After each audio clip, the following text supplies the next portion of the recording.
The Office on NBC is a popular comedy familiar to anyone with a television or the 54 people with access to Amazon Unbox. The show's about real life in an office, but behind the fun and attractive world depicted by the likable cast, there is a shadow world lived by grubby, nearsighted writers in the actual offices inside the Dunder Mifflin building.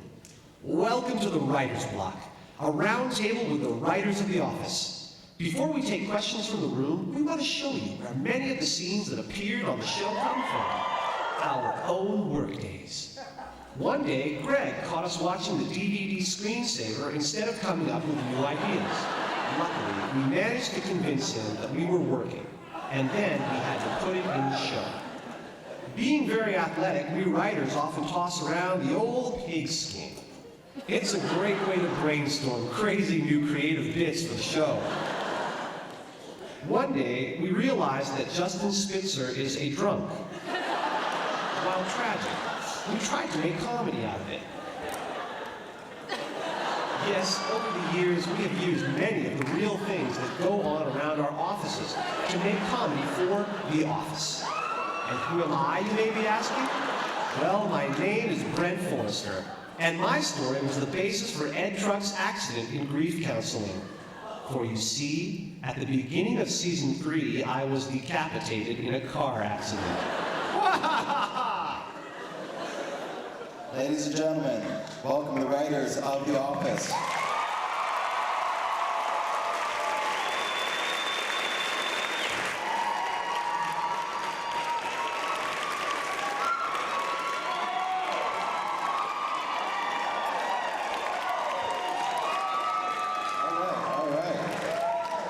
Well, I think a good way to start, if you guys could introduce yourselves and also maybe say an episode that you're proud of writing, proud to be involved in writing. Give the people out here, I know a lot of them know exactly who you are, but give those that don't a good sense of how much you've contributed to The Office. I'm Greg Daniels. I'm proud of writing Roost Pool. And I am proud of writing The Secret. I'm Mike Shore. I'm most proud of rewriting The Secret.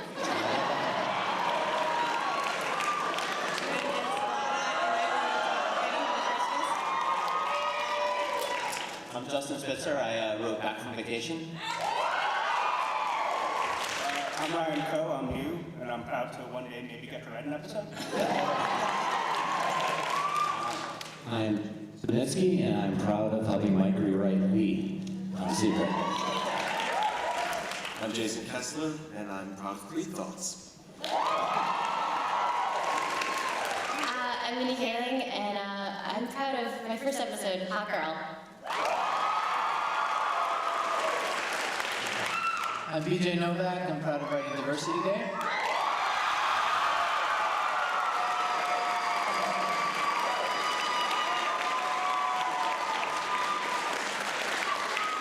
I'm Leslie Lewis. I'm proud of playing the role of Ryan on The Office. I also wrote an episode called Deposition that will be coming up soon, so.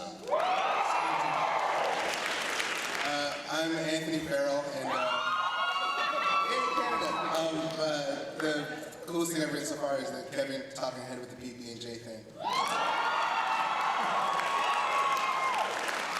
I'm Ken Sabornak. I produce all this guy's crap.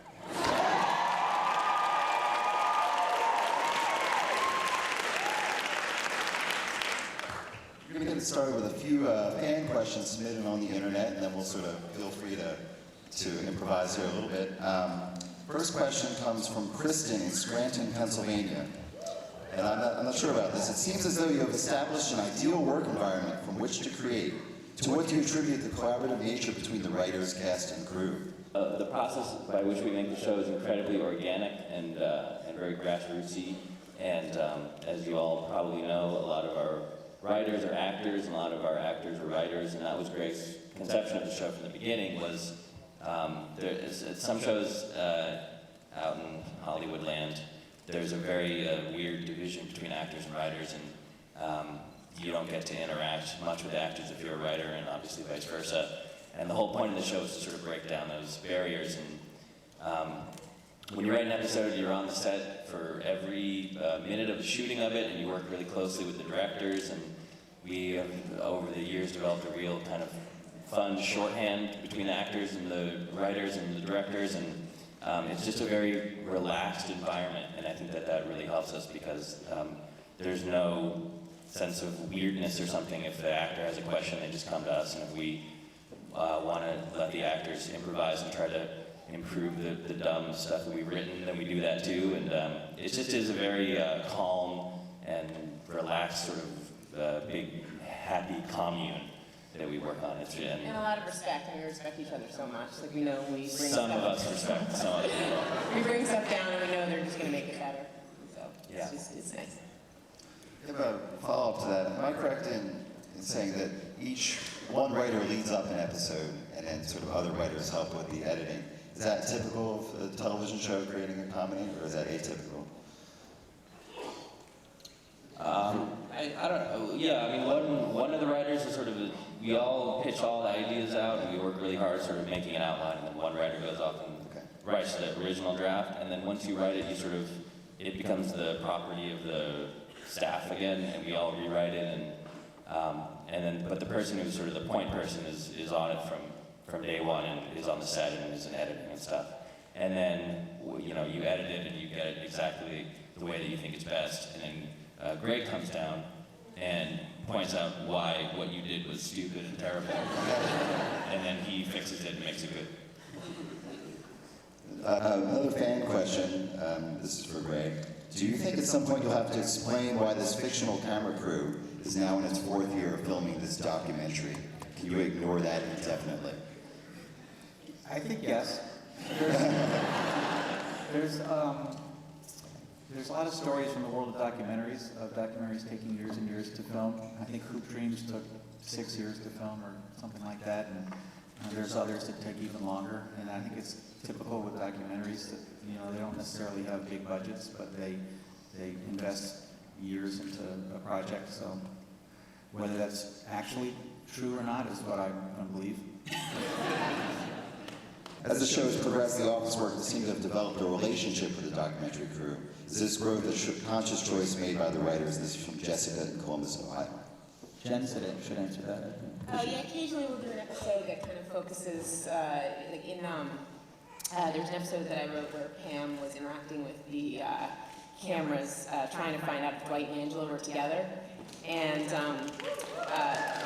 the cameras got involved. We had a lot of fun with that. We don't do that often, but it's fun when we get to do that. Like Randall, one of our cameramen, he had a direction of he's really excited to show her something, and he kind of ran up to her desk instead of just the normal, kind of zooming in or going. So the camera was bouncing, and he waited there to try and get her attention. And when she looked up, he pointed out something. So we don't do that very often, but I think it's really fun. Randall is also our DP and a director of many episodes, and he's like the hidden member of the cast, he and Matt, because when they look around, you get a sense of who the cameraman is. How much of the show is improvised? You guys must get that question a lot. Can you put that to rest here today? We encourage a lot of improvisation, and once we kind of get it scripted, then we'll throw out lines to the actors, and then they'll start playing with it, and we'll get other things from that. Well, what's interesting is that when people improvise, there's comedy and there's story when you have an episode, and most often, 100% of the time, actually, actors will improvise in comedy, but then when you have to edit it, you don't have Steve's not usually the reason I did this was because you don't have a lot of improvisation on story, so even though it's hilarious, a lot of times it's cut out. I'll also say I believe that the fact that the actors know that there is improvisation coming up helps the scenes feel real. Because if there was a large gap between how you felt delivering the scripted line and how relaxed and natural you felt when improvising a line, we'd be able to tell that something was off in the way things were written or the way things were being performed. So I think that as a part of the process actually helps the entire show and the scripted lines feel improvised as well. And actually, with us being on set, the writer, whoever wrote the first draft is on set, the actors are really cool about, pretty much doing the lines and then saying, hey, I had an idea for this, I had an idea for that, and, can I try it?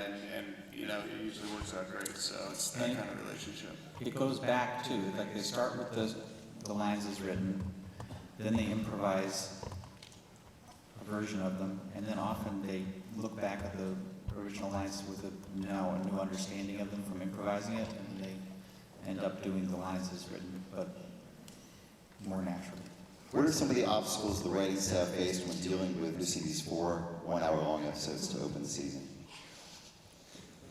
This is from Charlotte in Westchester, Pennsylvania. There are many of them.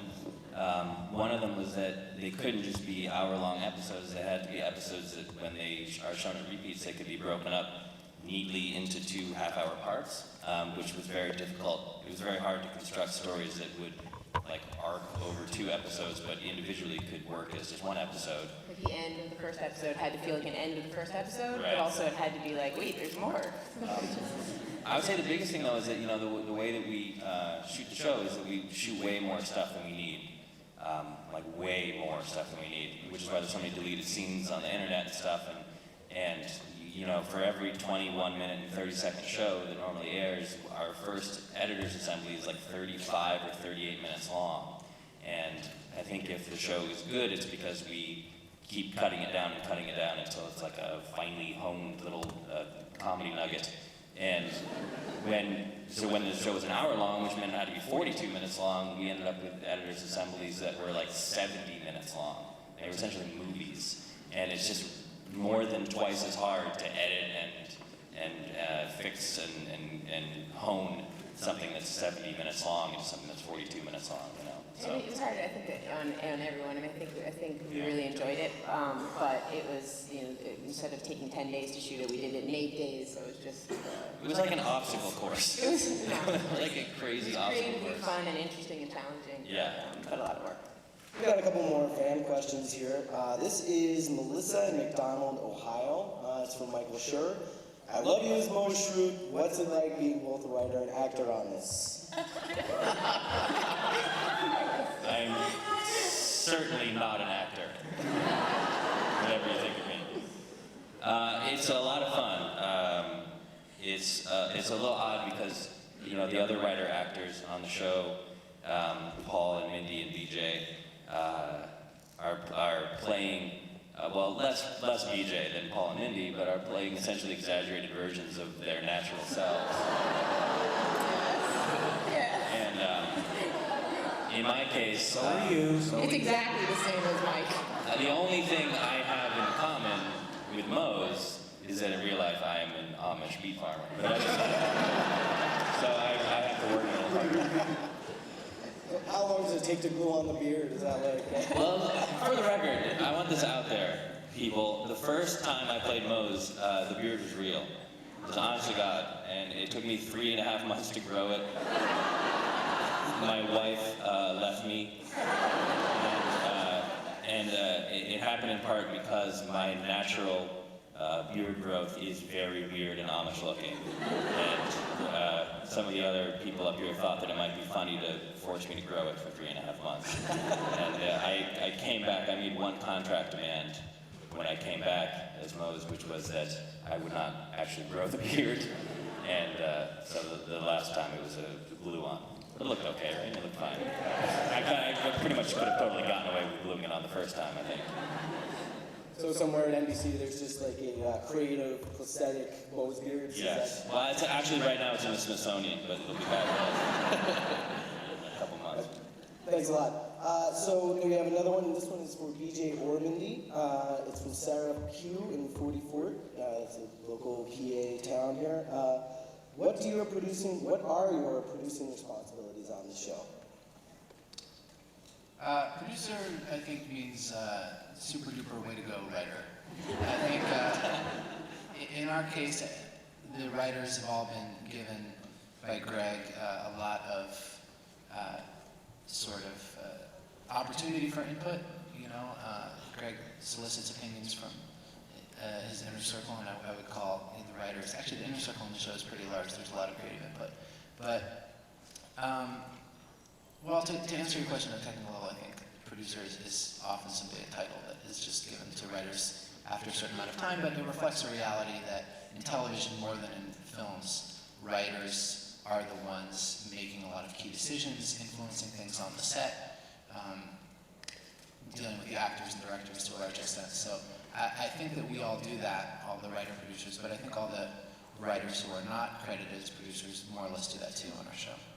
And so that gets more into like what you were saying, where you'll have the person who wrote the first draft of the episode on set, kind of making decisions in there and helping out. Yeah, generally that person who writes the first draft, who is the writer of the episode, is the point person on set during the script and interacts with the director and often interacts with the actors through the director, you know. I think one of the kind of terrifying things about when you are a producer is that when you're a younger writer, you're then, the way that our staff is so big now that we oftentimes have to split up and you have someone run the room, and that means they sit at the computer while other writers are around you, and you're the one that kind of decides the order that things are written down or what maybe is on story and what isn't. And that's a really kind of scary, powerful position. And as a producer, I feel like you're more often than not asked to do that, which is like terrifying for me. Holly Racine is often the one at the computer, and Mindy actually wrote a song about what it's like when Paul is at the computer. Will you sing that? Okay, well this is gonna just make me sound mean, but like when Greg or Jen say run the room, they're fast typers, they're good spellers, and it's fine because you're all watching Paul it is on monitor. brilliant, but the song is justified. And so Paul, like, he hunts and pecks, he misspell things, oftentimes his hand will slip and we're like all of a sudden in an Excel document. And like, we're all like watching it, and oftentimes he'll just start going to YouTube because someone forwarded him like a cat mauling something. And we're all like, Paul, we're supposed to be watching this. And as you know, Paul is like, on the show, Toby's characteristic is that he's infuriatingly slow sometimes to Michael. You feel like Michael when Paul's You feel like Michael. And so one time when we were doing a rewrite really late and Paul was at the computer, I wrote a song, which we all know, so we can all sing it, which is, Paul is at the computer, everybody blow your brains out. Back to your question about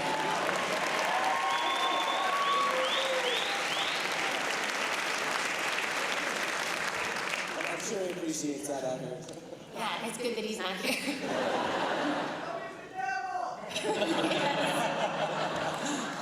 Also, one of the last thing I'll say about being a producer is that when I was a staff writer, you sort of have a sense of like, oh my god, I'm gonna get fired, oh my god, I'm no good, I can't believe I have this job, I've scammed the system. But you're just like generating jokes. You're considered just to be like a joke machine. But as a producer, you can kind of say things like, I'm a joke machine.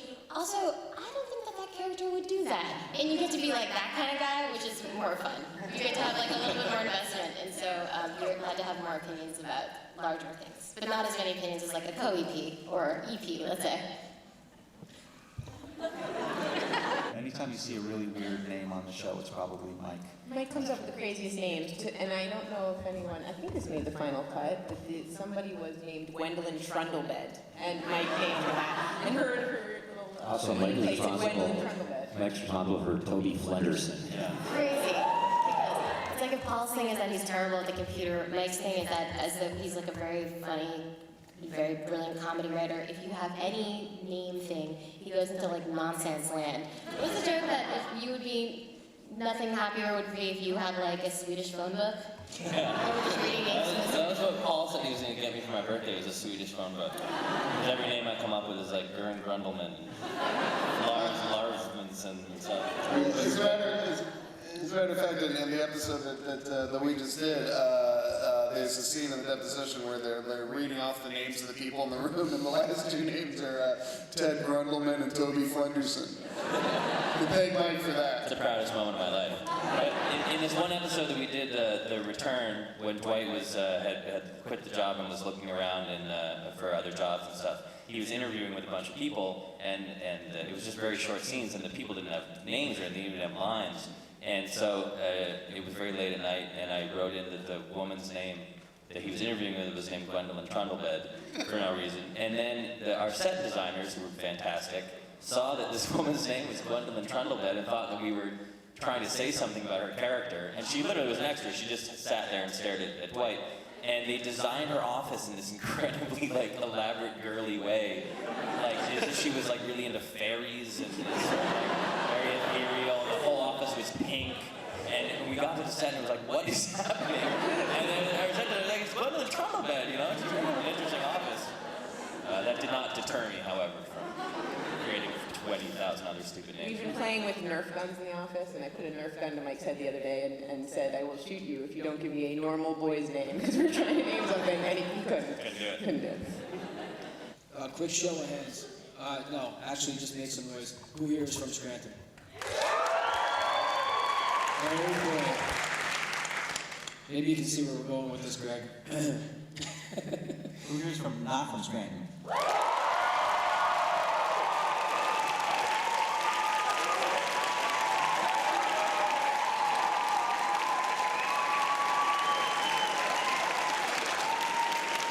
I'm ready for your question now. I take it everyone is here in here is familiar with the Lazy Scranton video? I think we want to know who's behind the Lazy Scranton video. Brent wrote the episode. I think that was me telling him to put it in because we talked about this is the you have to kind of compete to be cool a little bit in the office in the writers' room, which is hard for me because I'm old and dorky, and so I got all excited about Lazy Monday that I saw somewhere. I was like, hey, do you see this? Somebody sent me a link to Lazy Monday, and they were like, oh, this is horrible, this is stupid. Redo of Lazy Sunday, that's the cool one. And then I started researching it, and everybody had done some version of Lazy Sunday. There was Lazy Snellville, Georgia. There was Lazy Ramadi, some soldiers did in Iraq. And everybody did a version of it, and I thought it would be funny if Michael did one really late. Right? I think that's how it came about. And so, and then Brent wrote it and supervised it and produced it and everything. Well, you know what we've really gotten a lot out of, which is funny, is the Chamber of Commerce sent us a deck of playing cards, 52 playing cards, and the back of each one of them was a different Scranton location.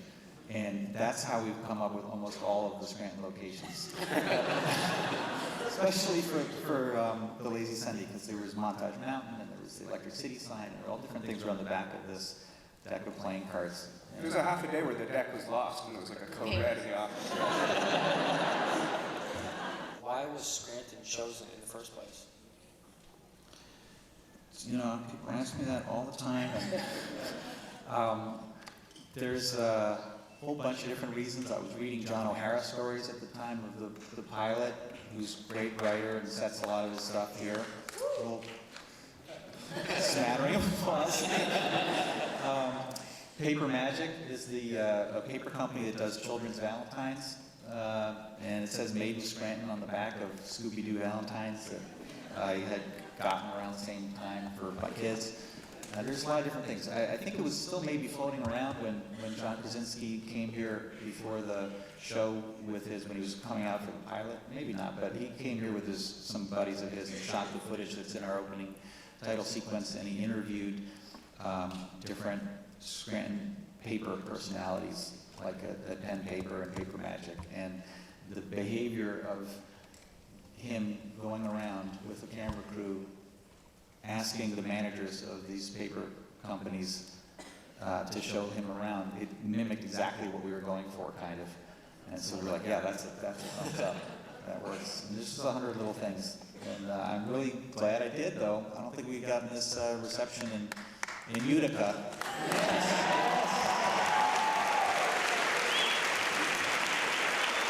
Can you just give us a little bit of insight on just how you got involved in the business? I just wanted to say, in terms of education, Anthony and I are going to be starting a master's program in comedy writing.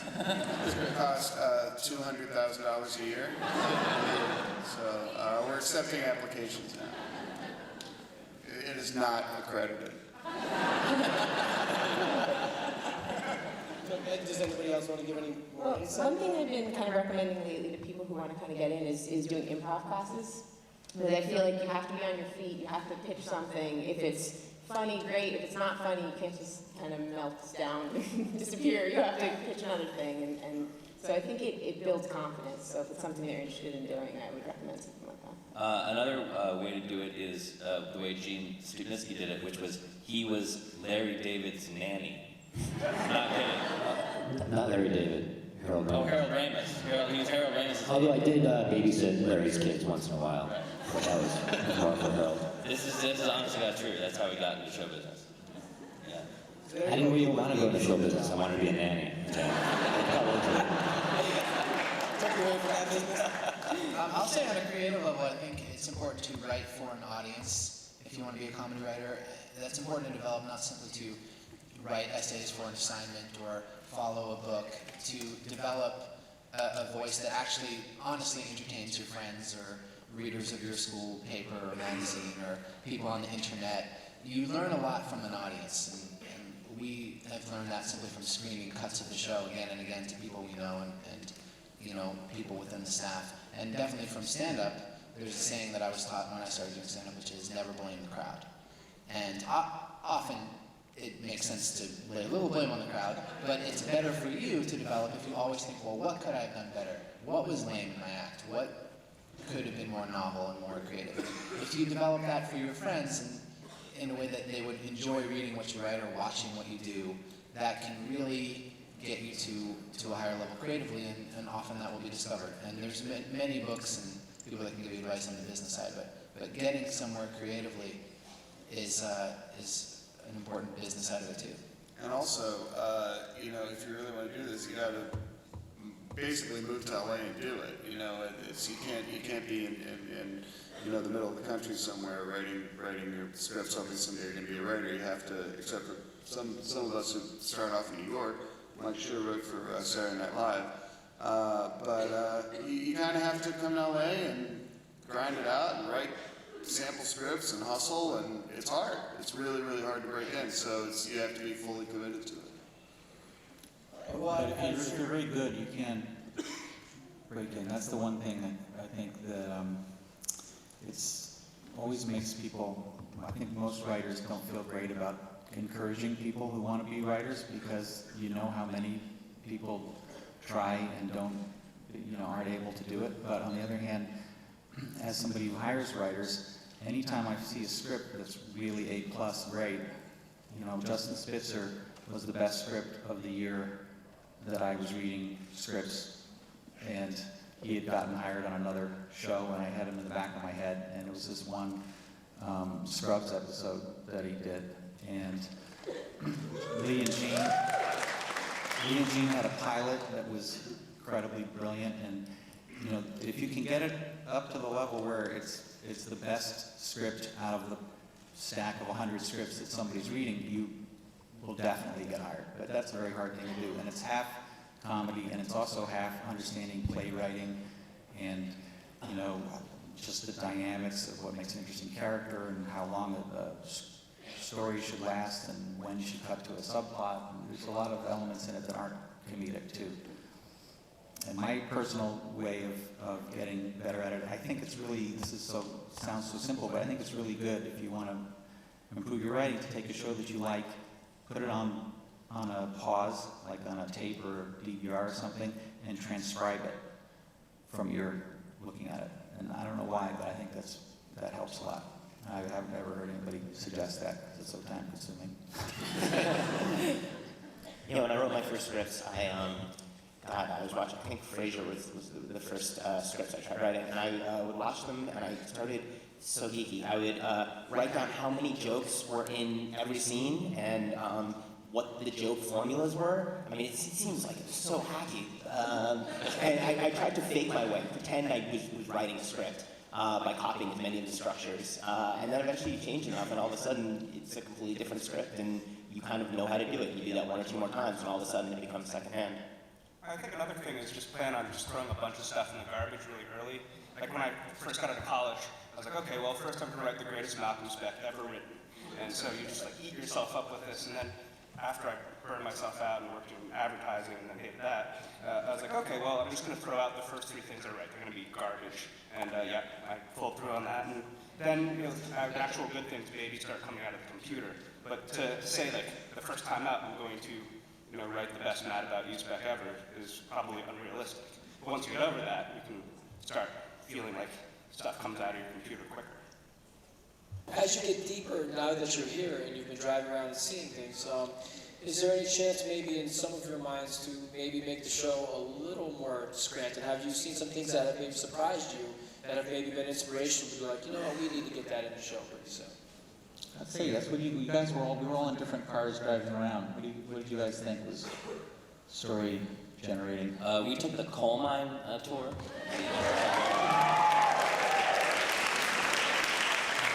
And it was very interesting, and we were thinking of trying to think of stories and stuff that we could do, and then slowly over the course of the tour, the mind-numbingly horrifying conditions under which the coal miners had to work in the tour, pushed the thought of comedy so far out of our brains that we couldn't focus anymore. But no, we've done a lot of things I think we're going to at least try to work in somehow. And there's a very sad problem, just fact of life, which is that we shoot the show in a miserable industrial complex in Van Nuys, California, and it just doesn't look anything like Scranton. As we were driving around, and we knew that a lot of us grew up in the Northeast and everything, so we sort of knew that intuitively. But it makes me a little bit sad that we just can't replicate the look and the feel of the town as much as we would like, I think, because we live in a desert with a lot of abandoned warehouses. My question is for any of the writers, what kind of leeway do you have on the characters' backstories? Do you have a Bible that you just have a set of facts, or can you be creative? Jason, when you were a writer's assistant, did you keep some sort of Bible? I did. There is a Bible. We don't really have it handy so much anymore, but there's just kind of a listing of all kinds of facts, anything that's appeared in the show. Any kind of research kind of goes into there, so there's a Bible.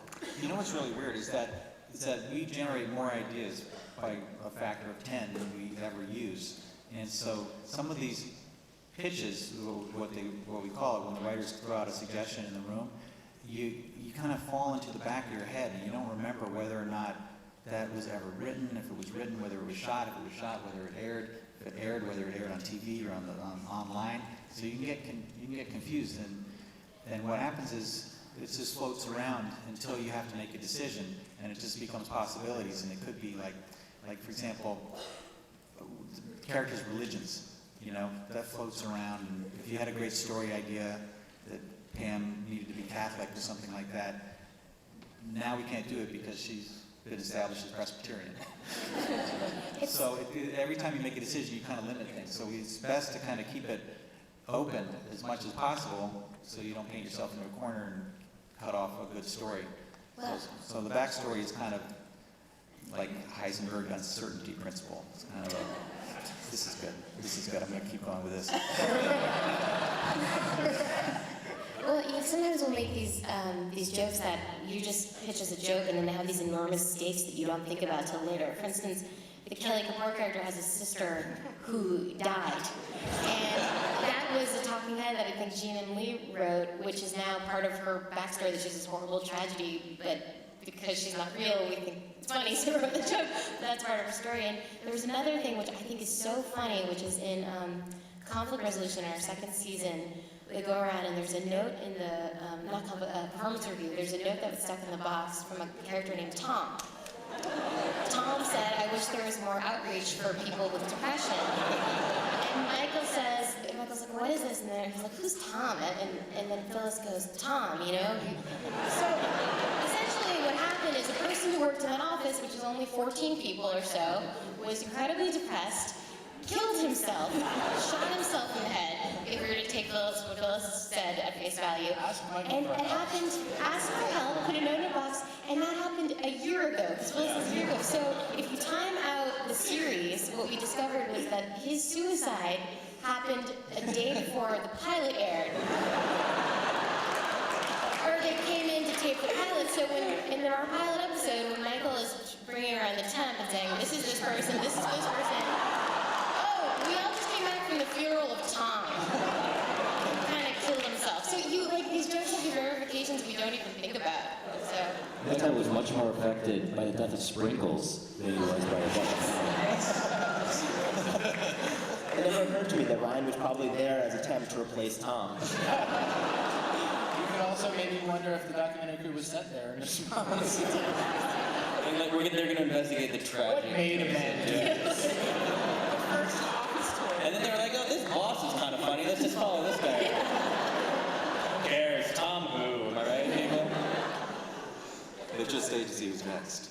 Go ahead, I Tucker. got one for, I don't know if it's for BJ or about BJ, but here we go. Why did you decide to make Ryan such a butt this year? Well, obviously it was juiciest if Ryan changed as much as possible, and or at least revealed himself as much as possible. The beard was a part of that. I had written into the initiation script that Mose appears with his beard. I then read Mike Schur's draft of Under Mifflin Infinity that described Ryan with a goatee, which I was not looking forward to wearing the whole year. Greg looked at my beard that was about to become a goatee and said, I don't know if you would wear that. I think goatees aren't really cool right now. Right next to me were Leslie Lewis and Anthony, who then began growing his goatee into a beard, Anthony, after I heard that comment. I didn't know that was by chance. I cried and then I started doing my beard. But I think it's just juiciest to have contrast in the show always, and that's why someone who was a temp and now the boss and has this weird psychosexual hints of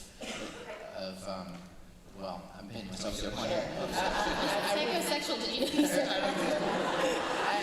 I think that's more how it's interpreted than how it actually originates. But why is Ryan such a butt, to get back to that? I think, personally, as the actor who plays Ryan, I think that he is insecure and not used to his power, and tells himself and other people that he is in this great position of authority, and tries to compensate by acting like it. And I've also seen a lot of people act in these ways, say these things. I have been criticized for spending too much time on my BlackBerry when I could be interacting with other people and pitching jokes. So I think, maybe some of it was based on observation in the writer's room, and some of it is just, I think, the juiciest way to play a character who in some ways has to replace Jan as an antagonist for Michael. It's also, just to add, I mean, one of the things I think we sort of delight in the way BJ's playing the role and the way we get to write the role is that he's really Hollywood. He's definitely could be an agent at an agency, like a talent agent or something. And so I think we also get to have a little bit of fun. It might be a bit of an inside joke, but we get to take little stabs at lampooning our own business with this sort of just silliness of it and the self-importance of it. Hi, my name is Dan. I'm kind of big into film and video editing, so I was curious, what role, in writing does post-production have, just in general? It's really big, and there could be other panels that would be very interesting with Randall and his team and with the post guys. They're a lot of fun. I blog with Dave Rogers, who's one of our editors. We have two editors who just won the Emmy for their editing on the show. And they in Holland. And because we shoot so much, there's no way that we could keep our jobs as writers and look at every take, or certainly I can't. And so there's enormous reliance on the editor's taste to go through all the different versions and the improvs and everything and select what they consider to be the best takes. And then they put the show together. And usually when we get in the editing room, it's like, all right, maybe we don't need this scene. But there is an enormous amount of take swapping. So their taste is huge at selecting of all the work the actors do, all the 60 hours that they shoot a week or whatever more, right? Because there's two cameras running. There's enormous amounts of tape that they have to watch, and then they select all the best performances out of that. And it's a huge, huge and important job. Who started first, Jim or Pam?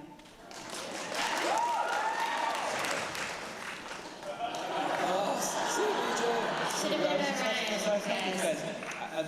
I think the most compelling thing we ever did on it was an alternate talking head ending to the client, where Jim told this beautiful story of his first day at work, where he went out to lunch with this person, and it was both his best first date and his worst first date because he found out that she was engaged. And to me, that means that she was there before him, and that was such a good talking head and such a good moment that got burned into my head. But apparently we previously had said the other way around, So I don't know, because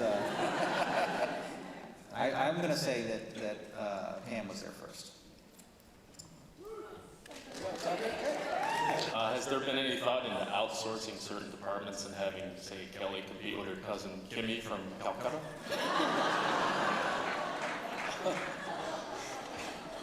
It's funny, actually, that it brings up something that I wish BJ was here or Paul were here, which is that when you're a writer performer on the show, we all work in the annex. I know there's a period last year where we did this trick of a very funny story move, which is that Michael was very angry with Ryan and moves him to the annex. And that was because when we were in the annex, you don't see us, and so we can take off our costumes and go back to the writer's room.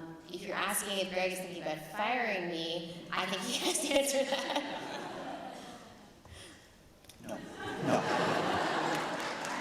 Never fire her. Are we ever going to meet Michael's mother that lives in Dixon City? Why Dixon City? Very possibly we'll meet her. We got an award once from the television critics, and Carol Burnett was there, and she was lovely, made a pitch to be Michael's mother.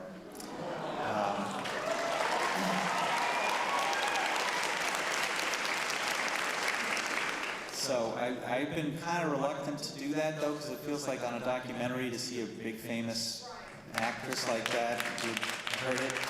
So let's use this as a test case. So, all right, what do you think of celebrity guest stars in general? Well, how about Carol Burnett?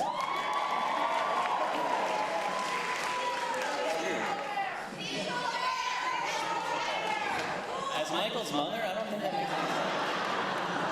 All right. Gene, I wanted to know if we're going to see the Vance Refrigeration guys anytime soon. I love the outtake when you're not delivering the bear when you guys go to hit on Pam in Valentine's Day, and I just wanted to know if we're going to see them anytime soon. That's actually a question for Greg. I don't know. I mean, these guys write each other into each other's scripts. I don't know if you recognize Dustin Spitzer as the intern, though, from Fun Run. He's got to be. Say your line again. Say your line. We're response by the audience. Justin, can you say your famous line? So that's where your uterus went.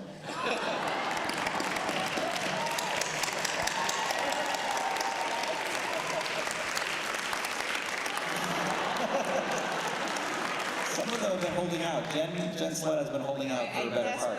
Desperately want to be a shrew. So until that part gets offered. Yeah, we would love to put more Leo and Gino in. The interesting thing about Leo and Gino, maybe it's not the interesting thing about Leo and Gino. A thing about Leo and Gino is that Lee plays Gino, and Gene plays Leo. That was done to confuse our editor, Dave Rogers, who sometimes the lines of reality blur when he's editing, and he calls BJ Ryan and Mindy Kelly, and it's unclear if he knows what's actually happening. He spends so much time editing. So. He's constantly looking at a fake camera. Yeah. Doing takes to a camera that's not there. Like, can you believe these people? Since all of you have so much creative control in the episodes, then how much control do the directors have? You have people like Joss Whedon and J.J. Abrams. So I was wondering how much input they have, since you guys seem to have a lot of control in your episodes. It makes a huge difference. We just watched Branch Wars, the one that's coming up. Joss Whedon directed that. It's coming up on Thursday. He's a really good comedy director, and a lot of what you'll see is that if there's a lot of deleted scenes, it's because the director was really good, and then it's really hard to get down to time. And sometimes, it's a stretch to get some deleted scenes. But no, the directors had a whole lot. But these guys, it all depends. It becomes like a little collaboration. Jen Salata and Harold Ramis were a great team, and different, and Mike and Charles McDougall made a great team. And I don't know, these guys could talk more about what it's like to work with the individuals.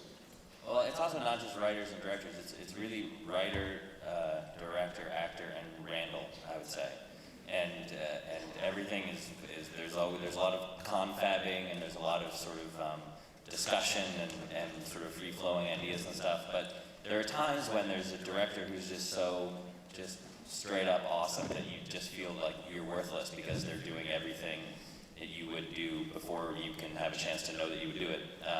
And the first episode that Joss Whedon directed, which is his business school, like that he did like an director's cut of his episode, and it was like we watched it and I didn't know what you would do to change it, and it's partly because there's some directors who love the show and know the visual style of the show, and so that's not a problem. You know, they never try to do things that we wouldn't ordinarily do, and they just set up really good shots and get really great performances out of people, and then that's when the job is really easy, is when the director is really good. Also, Ken Kwapis has made a huge impact on the show because he directed the pilot, Diversity Day, and Casino Night, and Gay Witch Hunt, and a lot of our big episodes, Blues Cruise, and he kind of set up our way of interacting, where the cast is very protected and on the set all the time, and the people who usually service the cast, like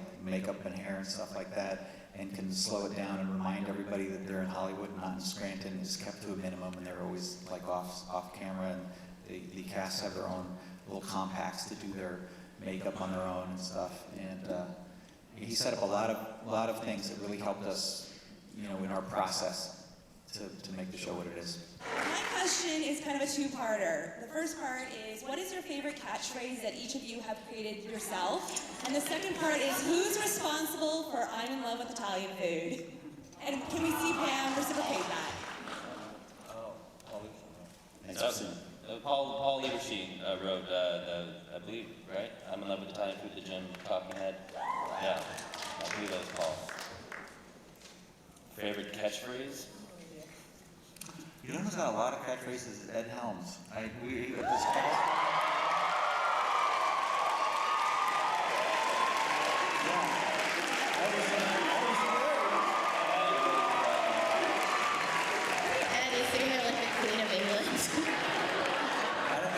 think a lot of times the catchphrases come from the actors, because like in the script it might say like shut up or something, and then when Steve turns it into shut it, you know, and the way he says it, it kind of becomes a catchphrase, and then we start using it. But I think that they probably come up with most of them.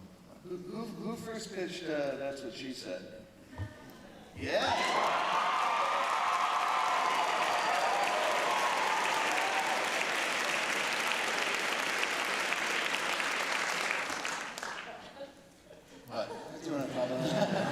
That's just, that's a very common, I found like college and high school thing, that's what she said. And now that it's in all of our heads, I guarantee you there will be one or two before the question and answer session is over. Because it gets stuck in your head and then you see so many options to use it, that's what she said. It's to the point now we're in the writer's room, we're just pitching and someone will say something and you'll be like, and you'll have a point that you have to make, but you can't stop, so you're like, well, I think Michael should, that's what she said, should try to really do this. It's like there's no joy in it anymore, even. It's like a take that we have. For Michael, too, it's a compulsion at this point. Sometimes he has to put the issue to rest with that's what she said before moving on. Right. To something he believes in. Jen has that problem. I'm just gonna say it, Jen. Like, I mean, Jen can literally, like, you're trying to pitch in something, and you look in her eyes, and you know she's not thinking about anything, but just like racing of how, which is funny because it's a kind of like Jen's like a classy lady, but that's a pretty like low form of a show. It's my favorite. In fact, Mike and Paul at one point sat me down last year and like, you have to pick your moments where you do that's what she said. Just do them, keep doing them, do them a little less. Yeah. I like when Michael says yesh. Y-E-S-H. I didn't come up with it. I just think Yeppers. Yeppers. I have a question from Mindy and BJ. I've noticed, especially last season, that the episodes that you write tend to center around your character a little bit more than otherwise. So I was wondering if you feel yourself biased a little bit towards developing your own character and getting to do what you feel like, because who knows their character better than you guys, right? So that, you know, things that maybe other people might not come up with, and a little bias towards gearing the story around your character. What part of Diwali did you think had to do with me or anything that I don't know? Or casting my actual parents in an episode? How dare you? How dare all of you? mean, it's really, when you get to write an episode, sometimes I get asked this question, and it is fun to write. I mean, like, I'm a performer, and it is fun to write stuff for yourself. And if you can do it and it's good and it's organic, then I think in Diwali it was nice because Kelly was the catalyst for them being able to hang out with a bunch of Indian people and see, like, Michael doing Indian dancing and stuff. So it worked. But, like, for instance, in the episode you guys are gonna watch a clip of, Kelly is not in the episode because it didn't really serve a purpose. I couldn't find a way that her character could have, like, a comment on what was going on or part of it, though I tried. I tried.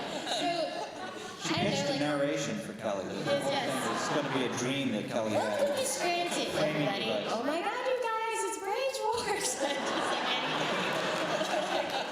Oh my God, like just anything. But like, everyone does it. Like, Mike is constantly like, how do we put Mose into the convention? Could Mose come along with Pam and Angela when they talk about Dwight? Like, he's always just trying to put himself in. Come to work with that beard on. Sit at a desk, say, wouldn't it be funny if Mose did this, Mose did that. And also, you guys know that, like, the team, Lee and Jean, who are not sitting next to each other to appear like autonomous units, are also characters on the show. They play Leo and Gino, who work at Advanced Refrigeration. And We talked about that. you did? When I was in the bathroom? Some other time. Okay, sorry, I missed it. But, like, it's a temptation, but, oftentimes you are not in your own episode. BJ, is the same thing for you? Yeah, well, sometimes there's an episode, like, I believe Mike came up with the idea for the fire, and Greg assigned it to me just because it seemed like a good fit, Ryan started the fire, how about, the guy who plays Ryan writes the episode. And that was great, and, sometimes, though, I prefer it when someone else writes Ryan, because it will push me more. Like, when I read Mike's draft for Dunder Mifflin Infinity, I wouldn't have thought, because as the actor who plays Ryan, I'm always thinking, well, what would he do, what would he feel, how would it be real? And to see things that were more extreme than I would have guessed, it's not something I would have written, but it made it much more interesting. And it was fun to play. Well, how could he do this? How could he pull this up? How could this be fun? How could this be, how would it be justified? And that, I think, is a much more interesting contrast when someone else pushes the character and you have to figure out how to do it. Let me say this, everybody realizes how important and impressive it is to have almost every writer from the best show on TV in Scranton right now, but I think we all agree that it's great that you're here, number one, but number two, it's also great that you are as funny as we wanted you to be right now. Thank you so much.